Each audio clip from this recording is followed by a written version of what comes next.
What's happening, everybody? Dante. So let me give you my, I want to call it a review, but it's only a week. So I want to give it like a week review of having the Google Nest Doorbell. Okay. One of the cool things I always thought was cool about having a doorbell that you can kind of has a camera on. You can see who's at the door before you come to the door. You know how you ever see in the movies, they got these high-end security systems where the guy has like 8 cameras and he sees who's at the door when they ring the doorbell, that type of thing. So a doorbell kind of, with that same feature was kind of cool.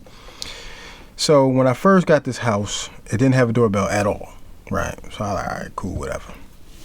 So I tried to get this little wired somewhat solution where you can plug it into the wall, but you can run the wire so you can have a wired doorbell, right? So that didn't work because I didn't want to drill a hole where I needed to drill a hole, and it wouldn't look right on the outside of the house. So I got this Google Nest Doorbell, right? So I had to get this extra piece from Amazon to stick it on the wall because once you get that piece, you had to, screw it in, snap it in, good.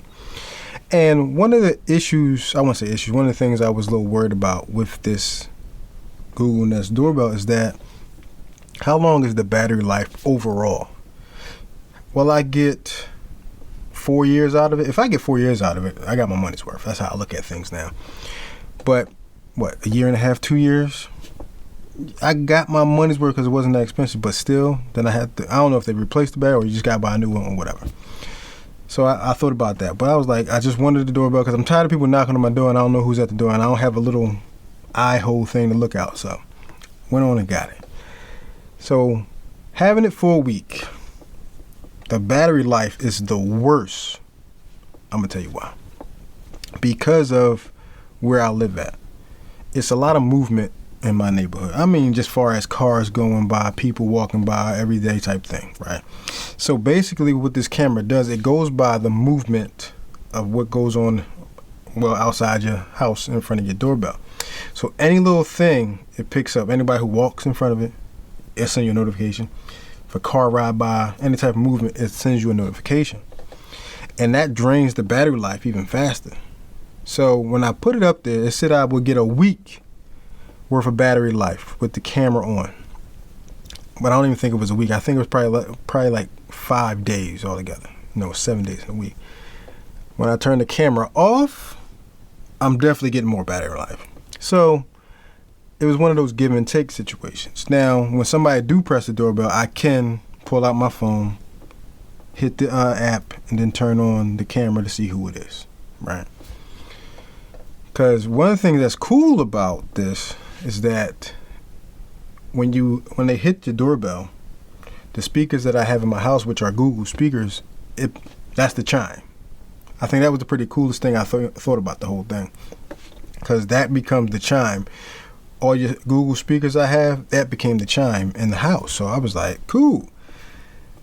And I thought that was a great feature, so I know when somebody's at the door now.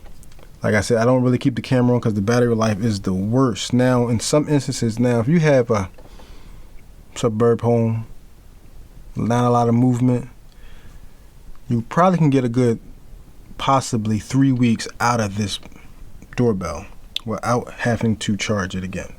That's not bad. Like I said, it depends on the movement around your house.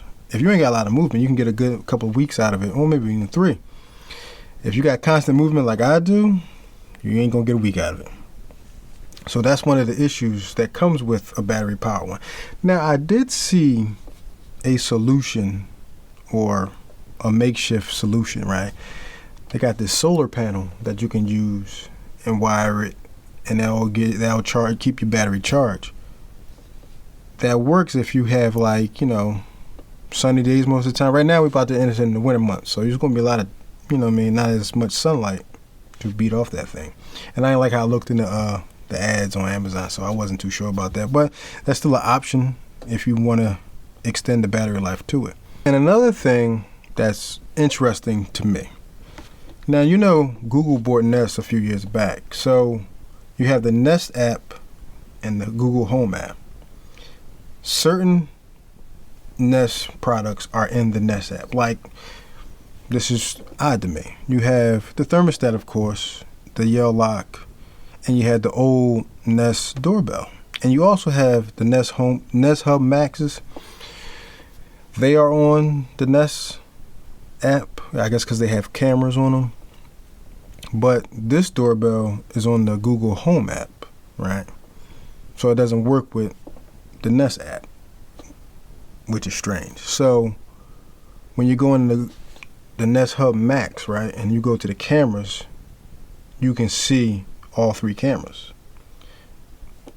But you go to the Nest app, you'll see the Nest Hub Maxes, but you won't see the doorbell.